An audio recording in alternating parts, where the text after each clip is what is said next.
Bonjour à tous et bienvenue sur Stade Lavallois TV. Aujourd'hui, on va mettre en lumière un sujet bien trop peu connu. Mais pour cela, j'ai trois intervenantes qui vont nous éclairer justement sur le don d'organes. Alors, de droite à gauche, on va avoir Nathalie, Blandine et Delphine. Bonjour les filles, comment allez-vous? Très bien. Bonjour, Bonjour, merci, merci, ça va. Merci à vous pour votre présence. Commençons simple pour poser les bases. Est-ce que vous pouvez nous expliquer simplement ce qu'est le don d'organes?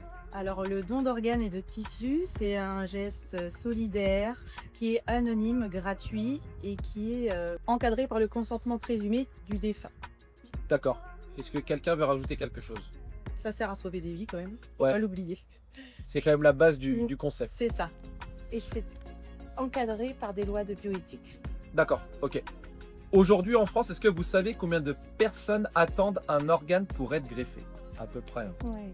Alors aujourd'hui, plus de 22 000 personnes sont en attente et plus précisément 11 600 personnes sont en attente avérée de dons d'organes. Donc plus de la moitié. Voilà. Qui peut être donneur? Est-ce qu'on peut tous l'être ou est-ce qu'il y a des conditions particulières à respecter? Ah non, on peut être tous donneurs.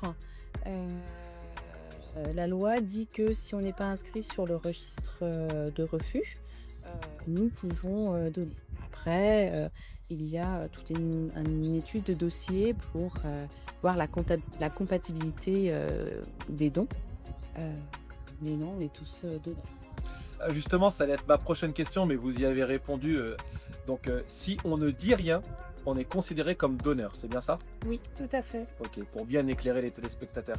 L'an dernier, combien de greffes ont pu être réalisées et est-ce qu'on a réussi à peu près à répondre à tous les besoins? Non, il y a eu environ 6000 greffes. C'est déjà mieux que les années précédentes, mais nous n'arrivons pas à contenter tous les gens qui sont sur les listes d'attente. Est-ce que est-ce que vous pouvez nous éclairer sur les idées reçues justement les plus fréquentes sur le don d'organes? Par exemple, je suis trop vieux ou autre. Voilà, donc on pense souvent qu'il y a des critères d'âge ou parce qu'on est trop âgé, on n'est pas en possibilité de donner, mais en fait, comme l'ont dit mes collègues, c'est effectivement après une étude de dossier. Il n'y a pas de critères, tout le monde peut donner. Et on peut aussi dire que, parce qu'il y a le fait religieux, hein, et à partir de l'instant où c'est fait pour sauver des vies, les religions ne s'opposent pas au don d'organes. Ok, ça c'est hyper intéressant de le savoir aussi. Et côté famille, est-ce qu'on sait combien de personnes s'opposent au don au moment où la question se pose? Mes collègues vont dire 36%.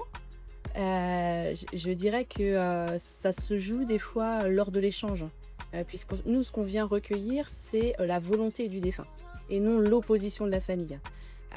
Si en effet il n'y a pas d'inscription, la loi pourrait nous dire qu'on peut prélever.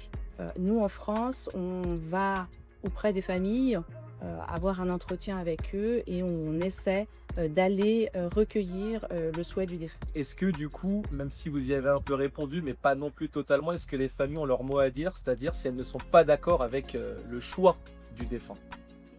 Alors non, normalement non.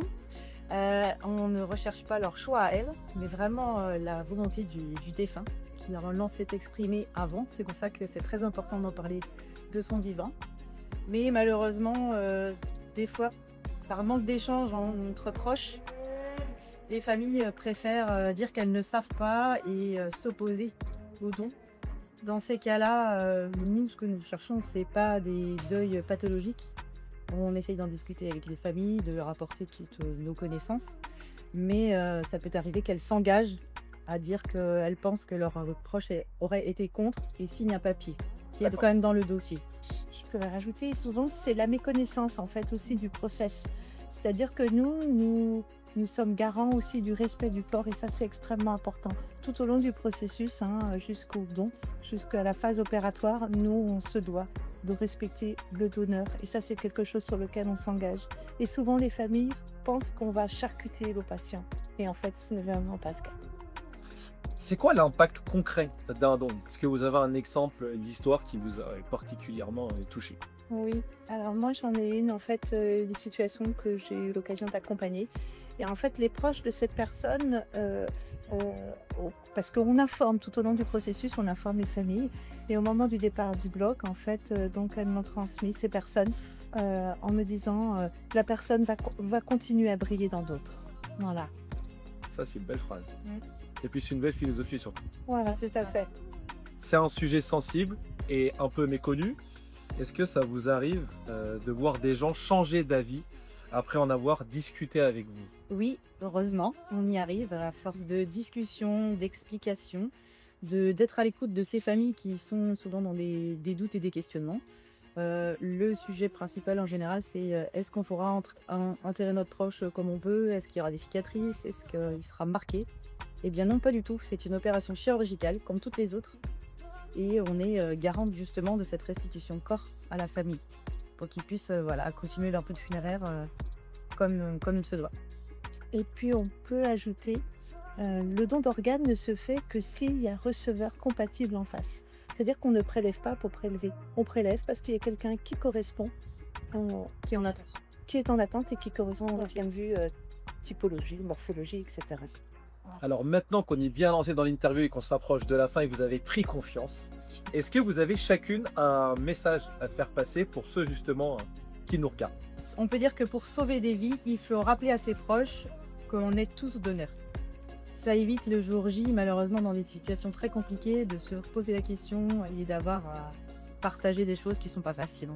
Si on respecte la volonté du défunt, c'est beaucoup plus simple d'avoir parlé à... Donc comment on fait maintenant? Le principal, c'est d'en parler avec ses proches avant, voilà. Même si ça peut sembler un sujet un peu tabou, c'est un sujet qu'il faut évoquer avec ses proches. Et que si vous avez des questions, notre association, Don de Mai, ou la coordination de l'hôpital de Laval peut répondre à vos questions. Et alors j'enchaîne juste sur une dernière information avant de couper l'émission. Justement, si on veut un peu plus d'informations, on pourra également vous retrouver le vendredi 25 avril au stade Francis Levasseur à l'occasion du match Laval-Amiens, là où vous aurez l'occasion de donner le coup d'envoi fictif. Et il y aura également un stand où on pourra retrouver une, deux ou trois personnes qui sont présentes ici, là. Au moins deux. Au moins deux. Au moins deux. Et d'autres. Et d'autres. Et d'autres. Donc on pourra vous retrouver le 25 avril pour en parler plus amplement. En tout cas, je vous remercie beaucoup pour votre disponibilité, pour ce que vous avez mis en place à travers cette association, parce que c'est quelque chose d'hyper important. On est souvent touché par ce genre d'histoire de loin ou de près. Et plus on en parle et plus on se rend compte que c'est un sujet qui peut assembler et rassembler. Merci beaucoup, mesdames. Souriez, c'est du foot, c'est la balle.